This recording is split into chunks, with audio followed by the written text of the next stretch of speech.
memang begitu kenyataannya bahwa saya bisa bergerak lebih cepat gitu.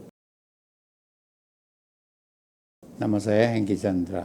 Ya, usia saya 80 tahun.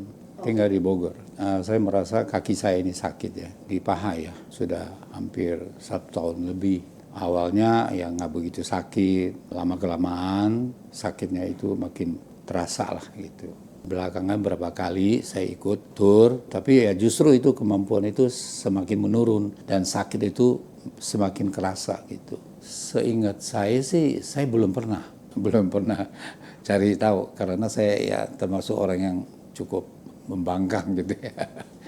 Sebab utamanya itu karena saya mendampingi istri saya untuk mencari tahu penyakit pada istri saya. Tapi ternyata setelah saya ikut periksa, jadi diketahui kondisi kaki saya ini melalui beberapa jenis periksa, diantaranya seperti MRI. Ya, mereka melihat foto kondisi kaki saya dan mereka berpendapat itu sudah sangat kritis lah. Perlu segera diperbaikilah gitu. Sebelum saya mengambil tindakan, sempat bertanya kepada dokter, saya bilang apakah masih mungkin gitu ada cara-cara yang lain. Dokternya bilang itu sudah sulit lah, karena itu sudah mengerucut sekali kondisi sakit kaki saya ini. Kemudian dia menawarkan saya, kalau dimungkinkan dia akan mengambil satu metode yang baru, dia bilang, untuk mengambil tindakan itu dari bagian depan. Ada segi-segi yang menguntungkan.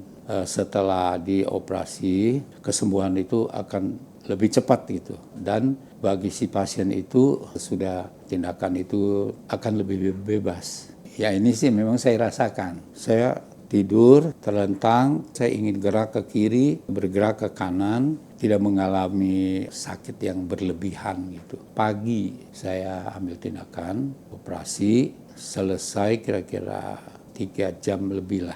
Dan sorenya saya sudah didampingin untuk bergerak. Tentu kalau pribadi saya ya ada sedikit keraguan ya. Karena mengingat proses operasi itu saya kan setengah dibius. Seolah-olah saya itu merasakan gitu ya. Dan saya bisa dengar dokter itu bercakap dengan barangkali asistennya itu tidak membawakan suasana yang tegang lah gitu. Tapi ternyata setelah didampingi berjalan sekian menit, memang begitu kenyataannya bahwa saya bisa bergerak lebih cepat gitu. Ya entah apakah itu karena kondisi orang masing-masing lain, saya harus jawab dengan jujur, saya nggak ngerasa sakit.